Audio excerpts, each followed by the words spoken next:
మరో breaking news. ప్రముఖ RJ Shekhar భాషపై జూబ్లీ హిల్స్ పిఎస్ లో కేసు నమోదు చేశారు. ఓ మీడియా సంస్థ వద్ద తనను కాలుతో తన్ని శేఖర్ భౌతిక దాడి చేశారంటూ జూబ్లీ హిల్స్ పిఎస్ లో లావణ్య ఫిర్యాదు చేసింది. శేఖర్ భాషపై 2 సెక్షన్లతో పోలీసులు కేసు నమోదు చేశారు. శేఖర్ పై సెక్షన్ 74, 115(2) బిఎన్ఎస్ కింద కేసులు నమోదైనట్లు సమాచారం.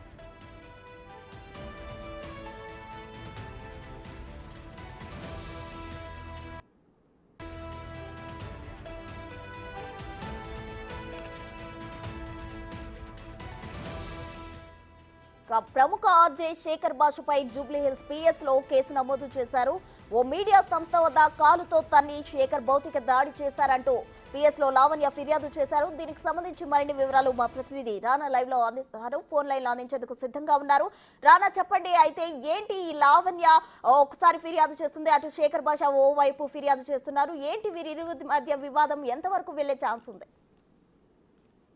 ఒక టీవీ ఛానల్ వద్ద వీళ్ళు ఇంటర్వ్యూ వచ్చేటప్పుడు లావణ్య శేఖర్ భాషని మాట్లాడుకున్నప్పుడు వాళ్ళిద్దరి మధ్య కొంచెం వాగ్వాదం జరిగిన తర్వాత కిందకి వెళ్ళే సమయంలో కోపగుద్ర అయ్యి వెంటనే శేఖర్ భాష లావణ్య పైన దాడి చేసినట్టుగా చెప్పారు. ఆమెని విపరీతంగా కూడా భౌతిక దాడులు చేశారు. పైగా వెనక భాగం నుంచి కానీ అలాగే కడుపులో కూడా తన్నాడంటూ కూడా ఆమె చెప్పింది. వెంటనే ఆ రోజు నైటే 1 గంట ప్రాంతంలో జూబ్లీహిల్స్ పోలీస్ స్టేషన్ కి వచ్చి ఆమె ఫిర్యాదు కూడా చేశారు. ఫిర్యాదులో ఆమె చాలా స్పష్టంగా రాసింది. లావణ్య వైఫ్ ఆఫ్ రాజ్ తరుణ్ అనేసి పెట్టింది. ఏజ్ తో పాటు ఆమె మెన్షన్ చేసింది. తను ఎందుకు నన్ను కొట్టాడు, ఏంటి, తన పైన ఏ రకంగా ఇన్ని రోజులు దుష్ప్రచారం చేస్తున్నాడు, దాంతో పాటు శేఖర్ భాష వల్ల తనకు ప్రాణహాని ఉంది, నాకు భయంగా ఉందంటూ కూడా ఆమె ఫిర్యాదు చేశారు. సో ఈ ఫిర్యాదుని పరిశీలించిన తర్వాత ఆమెపై ఒంటిపోయినటువంటి కొన్ని గాయాలను కూడా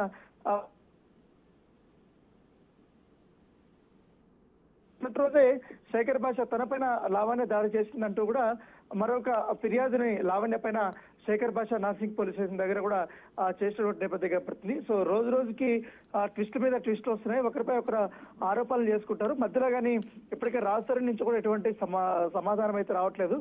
కావాలనే శేఖర్ భాష రాజ్ తరుణ్ ఈ యొక్క విషయాన్ని పక్కన పెట్టే విధంగా, డైవర్ట్ చేసే విధంగా కూడా వ్యవహరిస్తున్నాడు.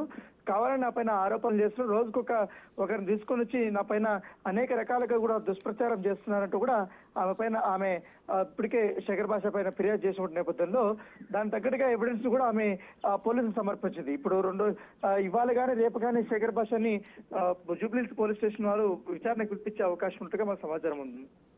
రానా, అసలు వీరిద్దరూ ఒకరిపై ఒకరు వివాదం చేసుకుంటున్నారు, ఒకరిపై ఒకరు ఆరోపణలు చేసుకున్నారు. స్టార్టింగ్ రాజ్ తరుణ్ అలాగే లావణ్యతో స్టార్ట్ అయిన ఈ వివాదం ఇప్పుడు శేఖర్ భాష వర్సెస్ లావణ్యగా మారింది. ఇది ఎంతవరకు వెళ్లే ఛాన్స్ ఉందంటారు? అంటే నేను రాజ్ తరుణ్ పైన మాత్రమే నేను పోరాటం చేస్తుంటే, నాకు అన్యాయం జరిగిందని నేను పోరాటం చేస్తుంటే, కావాలనే శేఖర్ భాష మధ్యలోకి వచ్చి దాన్ని డైవర్ట్ చేసే విధంగా చాలా మంది అనేక ఆరోపణలు చేయడమే కాకుండా దాంతోపాటు గతంలో జరిగినటువంటి విషయాలన్నీ కూడా తీసుకుని వచ్చి కొన్ని యూట్యూబ్ ఛానల్స్ లో అతను మాట్లాడుతున్నాడు.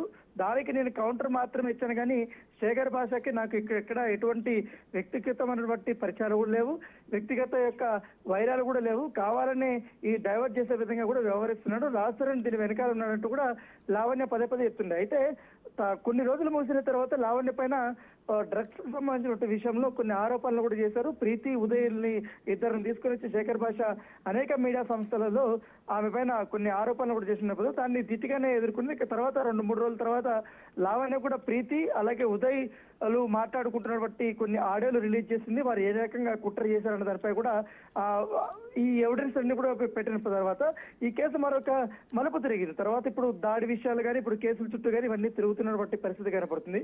మరోవైపు లావణ్యకు సంబంధించిన రాజ్ తరుణ్ సంబంధించిన విషయంలో నాసింగ్ పోలీసులో ఆ కేసు ఇంకా విచారణలో దశలో ఉన్నటువంటి నేపథ్యంలో ఖచ్చితంగా ఇటు రాజ్ తరుణ్ కానీ ఇటు శేఖర్ భాష ఇద్దరిని కూడా విచారణ చేయాలనేది పోలీసులు భావిస్తున్నట్టు తెలుస్తుంది.